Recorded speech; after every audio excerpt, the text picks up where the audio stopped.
자, 그러면 김프로님의 미스터 마켓 가보도록 하겠습니다. 네, 오늘은 머스크 얘기를 오랜만에 좀 해보려고 일론 해요. 머스크요? 네, 의외의 얘기를 했어요. 자, 헤드라인 주십시오. 머스크가 뭐라 그랬냐? 석유가스 악마화하면 안 된다. 기후변화 경고가 과장됐다. 이렇게 얘기를 했어요. 이게 사실 전기차 세계 1위 선도 기업가가 할 얘기는 아니잖아. 그러네 진짜. 야, 이거 우리 상식으로 하면 야, 기후변화 이거 심각하고 빨리 전기차 시대를 열어야 되고 석유가스로 내연기관차는 빨리 없애고, 사라져야 된다. 네. 이렇게 얘기하는 게 상식적이죠. 이 비즈니스를 하는 사람의 입장에서는. 그러네. 근데 어제 어딜 갔냐면 이탈리아의 조르자 멜로니 이탈리아 총리의 정당이죠. 이탈리아 형제들이 개최한 연례 정치 행사에 가가지고 이 얘기를 한 건데, 구체적으로 보면 단기간 기후변화에 대한 경고는 과장이 됐다. 환경운동이 너무 나가서 사람들이 미래에 대한 믿음을 잃게 만들 수가 있다. 그리고 중기적으로는 석유와 가스를 악마화하면 안 된다라고 강조를 한 거예요. 그러면서 장기적으로는 산업계가 화석연료를 태워 방출하는 수십억 톤의 탄소를 줄이는 거 중요한데 너무 단기적인 목표에 치중해가지고 가스나 뭐 오일이나 이런 것들을 악마화시키는 이 풍토는 문제가 있다. 누구가 연상이 되시죠? 이 말에. 이 말을 연상을 할 수 있는. 바이든? 아니지. 트럼프가 얘기한. 트럼프. 아, 트럼프. 이렇게 트럼프가 저 기후 온난화 얘기하고 뭐 이런 거 온실효과 얘기하는 거 다 사기꾼이라고 얘기하잖아요. 근데 이거보다는 그 얘기보다는 조금 톤을 낮췄지만 과장했다라고 그러는 거죠. 기후 환경 운동 하는 사람들, 이런 사람들. 근데 제가 왜 특별히 이런 말씀을 드리냐면은 아마 올해도 여러분 느끼시겠지만 이 기후 변화라든지 이런 얘기가 쑥 들어가 버렸어요. ESG와 함께 사라져 버렸죠. 2020년, 2021년도에 우리가 ESG 얘기를 얼마나 많이 했어요.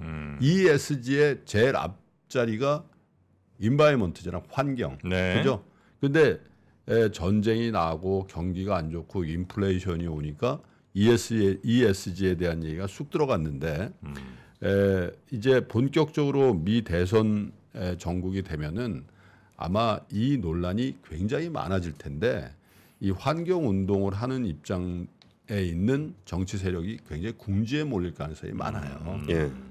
왜? 어렵거든요. 저게 저금리 상태에서 자금도 풍요롭고 기업도 도산하는 사람들이 없고 먹고 살만하고 그러면 이제 ESG. 그리고 사실 ESG가 언제 가장 강조가 됐냐면 코로나 연간이에요. 그때 무슨 얘기를 하냐면 코로나 역시도 인간이 환경을 파괴해서 동물들, 생물들이 살아야 되는 곳까지 인간이 침투해서 거기에 대한 반작용으로 사실 환경의 복수다 뭐 이런 얘기를 많이 했잖아요. 그래서 ESG가 굉장히 많이 강조가 되고 그 ESG의 논쟁의 한 복판에 화석연료가 있었고 그 화석연료를 이제 줄여야 된다라는 건 대명제고 이건 거스를 수 없는 시대적인 과업이고 추세다 이렇게 생각했던 거예요. 네네네. 근데 그거에 대한 반발이 나올 거라고 봤어요. 왜냐하면 이 화석연료를 갖고 있는 세력들 또 화석연료를 기반으로 하고 있는 산업이 우리가 생각하는 것만큼 그렇게 왜소하지 않고 엄청나거든요. 그렇죠. 굳이 정의원만 그런 게 아니죠. 기존의 자동차 산업도 사실 독일의 자동차 3사들 예를 들면 뭐 그 메르세데스 벤츠나 뭐 BMW, 아우디를 비롯한 폭스바겐 이런 데들 속으로 소갈이 엄청 했을 거예요. 그렇죠. 저 갑자기 전기차 나와가지고 전기차만 안 나왔으면 자기네들 세상인데 그렇잖아요. 그 테슬라가 전기차를 갖고 나와놓으니까 그 기업의 운명 자체를 막 흔들어 버리고 있는 거죠. 지금 자동차 160년인가요? 그 역사를 다 지금 다시 써야 되는 상황으로 간 거잖아요. 그거 비롯해서 지금 저번 주에도 얘기가 나왔습니다. 우리 석유화학이라든지 이런 쪽의 산업의 생태계 자체가 막 흔들리잖아요. 그래서 그러면서도 사실 그들의 어떤 목소리가 거의 묻혔었거든요. 근데 이제 트럼프 대통령이 이제 대통령 선거에 나오면서 그거에 대해서 굉장히 큰 힘을 실어줄 가능성이 있죠. 그리고 그러면 정책하는 사람들이나 기업하는 사람들 입장에선 야, 만약에 저렇게 정책을 미국에서 갖고 가면 우리는 어떻게 되는 건데 그러면서 수년시킬 수가 있는 거죠. 그렇죠. 예, 수년시키고 한 보자 최소한 그 말이 맞다니까 근데 꼭 지금 해야 되니 이런 것들이 정부 내에서 기업 내에서 굉장히 목소리가 높아질 수가 있다라는 거죠. 그래서 어젠가 저 통계를 보니까 하이브리드 차가 역대급으로 팔렸다고요. 예, 많이 팔려요. 그러고 나서 생각해 보니까 야, 이 도요타 이 녀석들이 참 영리하죠. 계속 하이브리드를 밀었잖아. 그래서 그런 생각도 들던데 어쨌든 제가 보기에도 기후 변화 아까도 우리가 저 오프닝 때 그렇게 따뜻하더니 이렇게 춥다 이런 얘기를 하면서 기후에 관련해서 얘기를 이제 할 수밖에 없습니다만은 사실 이걸 야 작년엔 안 그랬냐? 10년 전에 안 그런 줄 아냐? 옛날엔 더 추웠어. 이렇게 얘기하면서 넘어가는 그 목소리가 더 커질 가능성이 있는데 아이러니한 거죠. 세계 최대의 전기차 업체 설립자이자 경영자고 또 그 생태계를 다 송두리째 흔들어 버리고 있는 사실 변혁가잖아요, 이 사람이.